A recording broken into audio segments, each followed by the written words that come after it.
Part 2 of Samurai Jack's survivor's guilt pushing him towards taking his own life. Jack was able to quiet those intrusive thoughts of committing seppuku to take his own life when fighting the Daughters of Aku. That doesn't mean they went away though. Ashi is the sole survivor of the Daughters of Aku from the battle with Samurai Jack. Even though she wants Jack dead, Jack doesn't take her life. In their travels together, Ashi can't understand how Samurai Jack thinks he's the good guy. She was brought up to believe he was the evil one. When Ashi chooses to hear Samurai Jack out, Jack takes her on a grand tour of all the evil Aku's done across the land. Jack's like, you see this tree? This one soul tree? Yeah, your boy did that. Jack disguises himself so he can sneak Ashi into Aku's city. Can we just take note that Jack has that shit on right now? Ashi then sees that criminals are allowed to come into the city of Aku and take whatever they want. It doesn't matter if the land's occupied by those that can't defend themselves. Ashi's then seeing that not only is Aku a horrible landlord, but a terrible person as well. And once Ashi's down for the cause, like, yo, we gotta do something. We gotta stop this. She's surprised to see Jack say, hey, ain't no stopping this. I've been fighting this fight a long time. It's hopeless. It's hard seeing Samurai Jack like this, but isn't insanity doing the same thing over and over and expecting a different result? He's been doing that for 50 years now. Again, the Jack we got now is the result of 50 years of going at it with Aku, and this is what he has to show for it. But when someone needs help, Samurai Jack is still there, as Ashi and him see a creature that Samurai Jack has encountered before. He tells them Aku's minions have taken all the children. Jack and Ashi rush to save the kids, but things go from worse to, oh god! When a signal is used to turn those kids feral, they all attack Jack and Ashi. Jack tries to hold off the kids while Ashi goes to disrupt the source. These kids are tearing and clawing at Jack like they're in the middle of a sugar rush. They acting like they had 6 pouches of Gushers and use Mountain Dew as a chaser. Jack is doing his damnedest not to hurt these kids. Meanwhile, Aishi's going through it trying to save them. Aishi's able to square up with the man behind the curtain that's controlling these kids and take them out. Once the signal's cut, the kids should be free, but all Jack sees is them in pain and then dropping to the floor, lifeless. Here's where what little hope Jack had is gone. In trying to help these kids, Jack and Ashi have caused more harm than good. Jack has lost it, and he sees the omen, that manifestation of death that's been haunting him, telling him it's time. Upon hearing that, Jack doesn't fight. He agrees and walks off with the omen. Jack is walking off with Bone Thugs and Harmony Crossroads playing in the distance because we know what comes next. And just like the resolve Jack had when he fought the Daughters of Aku to the death, we now see him with that same resolve to do what he thinks must be done.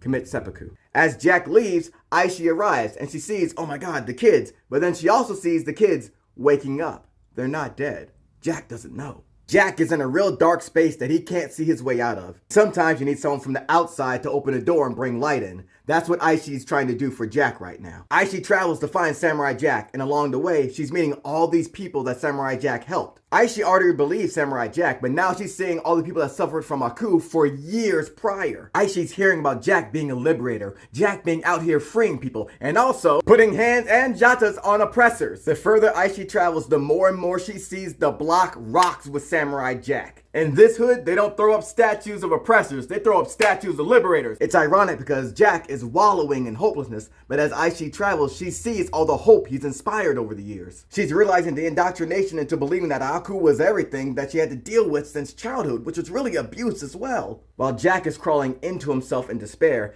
Aishi is being reborn and sprouting out. Your girl gets a pumice stone, has a little 2000s Herbal Lessons commercial moment, watches Fern Gully for a little fashion inspiration, and voila! Aishi comes out a whole new person with a whole new perspective. Trigger warning for self-harm. And when Aishi finally gets wind of where Samurai Jack is, she runs into the cemetery and sees this sight in front of her of Samurai Jack doing what he believes to be the honorable thing.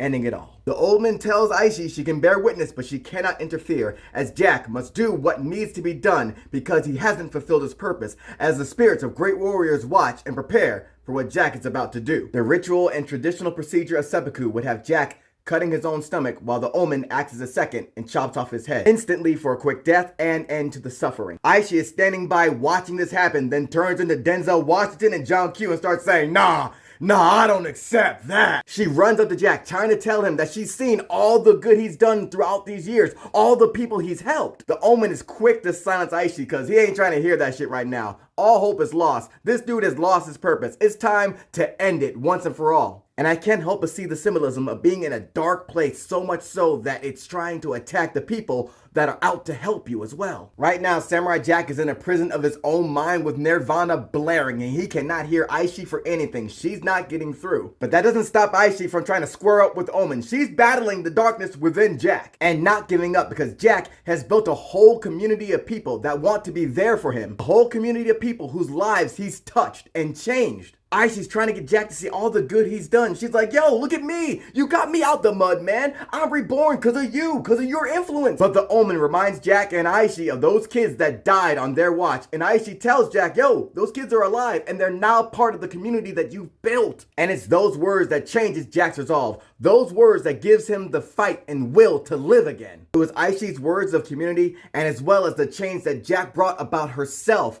that made Jack not want to embrace death as a way out. When Jack was isolated, those intrusive thoughts were beating his ass. But Aishi, being a friend stepping in, representing community, is what brought Jack out of the darkness. Aishi was the voice in the dark that brought in the light to bring Jack back to being himself again. Well, almost his full self again. Because now, it's time for Jack to get his sword back.